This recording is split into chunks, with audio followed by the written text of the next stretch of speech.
The door wasn't even locked. That's the part I can't shake.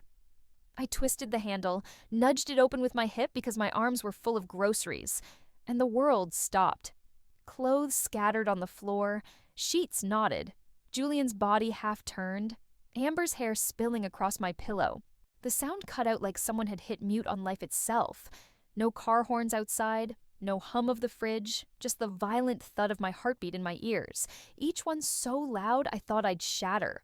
My fingers went slack. The grocery bag slid from my arms, apples tumbling and rolling across the hardwood. I couldn't move, couldn't speak. For a second I convinced myself it wasn't real. Some nightmare, some fever dream. Until Amber's head jerked up, her eyes locking on mine, wide, guilty, frozen. And Julian? He didn't even look panicked. He just sat up slowly, like being caught with my best friend in my bed was an inconvenience, not the wrecking ball that just demolished my life. That was the second the ground gave out beneath me. My name is Sarah. I'd been with Julian for 2 years. He wasn't perfect, but he was my anchor, steady, charming, the person I built my future around. And Amber wasn't just my roommate. She was my best friend, the one I shared bills with, secrets with, late-night ramen and whispered dreams. She was family. Julian was my future. Amber was my present. Together, they were my whole world. And in one frozen heartbeat, I realized they'd been building a world without me. I always thought betrayal would come from strangers. I never imagined it would come from both of them, in my own home. Looking back, the cracks were there long before that night. They weren't gaping chasms at first, just little shifts, things I brushed off because love makes you blind. Julian started pulling away in ways that felt almost invisible. He stopped texting me good morning, stopped reaching for my hand in the car. His phone, once left on the counter without a second thought, suddenly lived face down, always within arm's reach. If it buzzed, he'd tilt the screen away, claiming it was work stuff. Amber changed too. She used to burst into my room to show me TikToks or complain about her job. But then, out of nowhere, she got secretive. Her bedroom door was closed more often. Her laughter came muffled through the wall late at night, hushed as if it wasn't meant for me anymore. One evening, I came home to find 2 wine glasses in the sink, one with her lipstick stain. When I asked who had been over, Amber shrugged and said, "Oh, just a friend," before darting into her room. My stomach knotted, but I told myself it wasn't worth the fight. I wanted to believe I was imagining it. But the signs stacked up. Julian came back late one night with a smudge of makeup on his collar. He brushed it off with a laugh. "Probably from a coworker's hug," he said. He kissed my forehead like it was a joke, and I forced myself to smile. When I asked Amber why Julian seemed distant, she rolled her eyes. "You're overthinking. He's just stressed. Don't make problems that aren't there." And that was the cruelest part. Both of them made me feel crazy for noticing, gaslighting me until I doubted my own instincts. I'd lie awake at night staring at the ceiling, whispering to myself, maybe it's me. Maybe I'm insecure. Maybe I'm losing my mind. But deep down, a voice kept gnawing at me, quiet but relentless. Something was wrong, and if I wanted to know the truth, I'd need more than suspicion. I needed proof. The night it all came crashing down wasn't supposed to be anything special. I had picked up an extra shift at work, and by the time I clocked out, I was exhausted. My plan was simple. Grab takeout, collapse on the couch, maybe fall asleep halfway through a Netflix show. But fate doesn't care about plans. When I pulled into the driveway, Julian's car was already parked out front. My chest eased. Maybe we'd actually spend the night together like we used to. I pushed open the front door. The apartment was dim, quiet except for the low hum of music drifting down the hallway. I balanced the takeout in one hand and nudged open my bedroom door with the other. And then, silence. Julian's bare back. Amber's tangled hair on my pillow. The sheets. My sheets. Twisted around them like they belonged there. The takeout bag hit the floor with a dull thud, containers spilling. My heart stopped. My lungs locked. The sound of my own pulse roared in my ears. Amber's head shot up first, eyes wide, lips parting like she wanted to speak but couldn't. Julian turned slower, like he'd been expecting me all along. His face wasn't panicked, it was annoyed, like I'd just interrupted something he considered normal. My body went cold. My hands shook so violently I had to grip the doorframe to stay upright. My throat opened, but no sound came out. Just a strangled gasp, like all the air had been stolen from me. "Wait," Amber finally croaked, pulling the sheet to her chest. "Sarah, it's not—" "Not what?" I cut her off, my voice cracked and foreign. "Not what it looks like? Are you seriously going to say that right now?" Julian swung his legs over the side of the bed, dragging on his jeans with infuriating calm. "You weren't supposed to come home this early," he muttered. That sentence gutted me more than the sight itself. Not sorry, not even a flimsy excuse.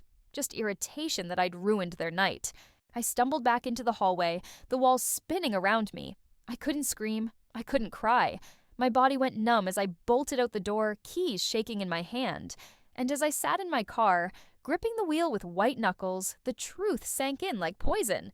Julian hadn't just betrayed me. Amber hadn't just betrayed me. They hadn't made a mistake. They had built a secret life right under my roof. And I was the intruder. I didn't sleep that night. I drove aimlessly for hours, circling streets I didn't recognize, crying until my chest hurt. By the time the sun came up, my face was swollen and my voice was gone. When I finally walked back into the apartment, they were waiting for me in the living room, sitting side by side like they were united now, like I was the outsider. Julian spoke first, calm as ever. "Sarah, we need to talk." The audacity of that sentence almost broke me. "We need to talk," as if I'd done something wrong. Amber looked at me with those wide, pleading eyes. "It just happened. We didn't mean for you to find out like that." "Find out?" My laugh was hollow. "You mean walk in on the two of you in my bed?" Julian ran a hand through his hair, exhaling like he was the victim. "You're blowing this out of proportion. It's not what you think." "Not what I think." The words sliced me open. They twisted everything, turning my reality into a blur. Amber claimed I'd been distant, that she had stepped in when I wasn't there for him.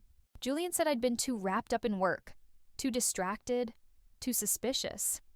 "You're paranoid, Sarah. You always imagine the worst."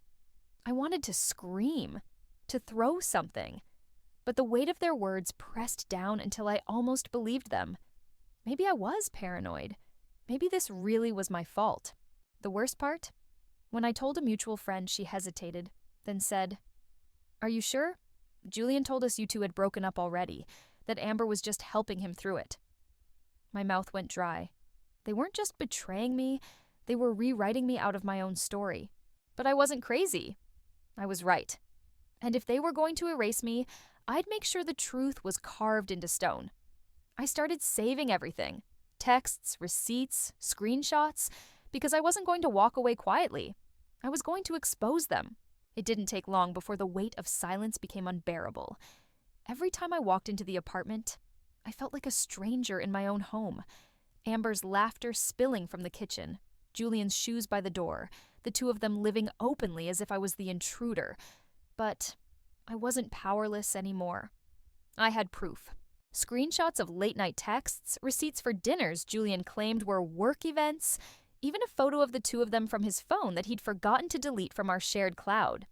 Piece by piece, I built a case they couldn't twist into lies. The question was, what would I do with it? The answer came one Friday night. A mutual friend was celebrating her birthday at a busy restaurant. I knew they'd both be there. And for once, I wanted them cornered where their words couldn't turn the truth upside down. I walked in shaking, the folder of evidence tucked in my bag. My hands trembled so badly, I thought I might spill my drink before I even made it to their table.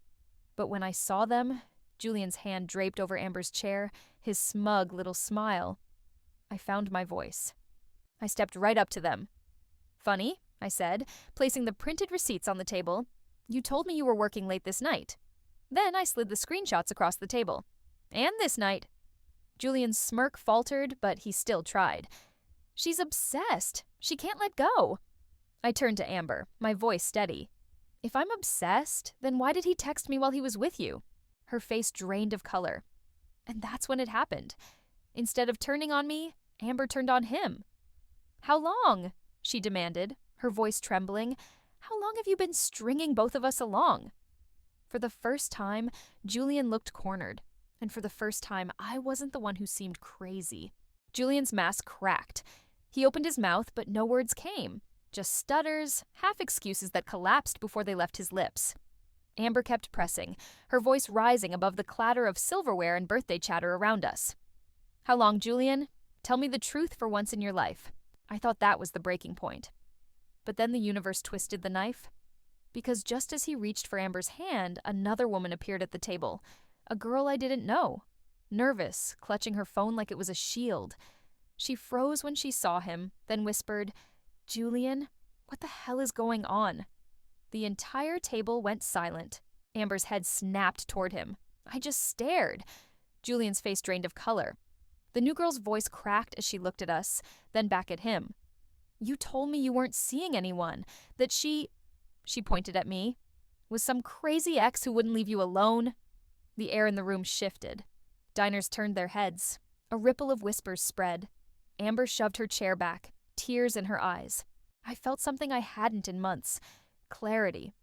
All that shame, all the nights lying awake wondering if I was paranoid, all the gaslighting. It wasn't mine to carry. It belonged to him. He hadn't just betrayed me. He hadn't just betrayed Amber. He'd betrayed all of us. And for once, the humiliation didn't cling to me. It wrapped itself around him like a noose. The room turned on Julian, and I finally felt free. I didn't stay to watch him scramble for excuses. I didn't need to. The damage was done, and this time it wasn't me standing in the wreckage. It was him. I gathered my things, straightened my shoulders, and walked out of that restaurant. The night air hit me sharp and clean, like I could finally breathe again. For months, I had carried his lies like they were mine. I had let him and Amber convince me I was paranoid, unworthy, broken. But the truth had always been there.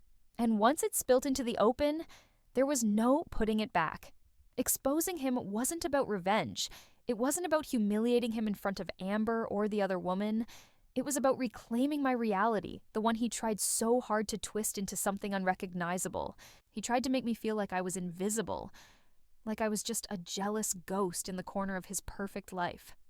But that night, I reminded him, and everyone else, that I was real, that our history was real, that his betrayal wasn't just some complicated mistake, it was a choice, over and over again, and he tried to make me his secret. Instead, I became his downfall. And sometimes the loudest justice doesn't come in a courtroom or from some dramatic fight. It comes in the silence that follows when the truth finally lands, and there's nowhere left to hide.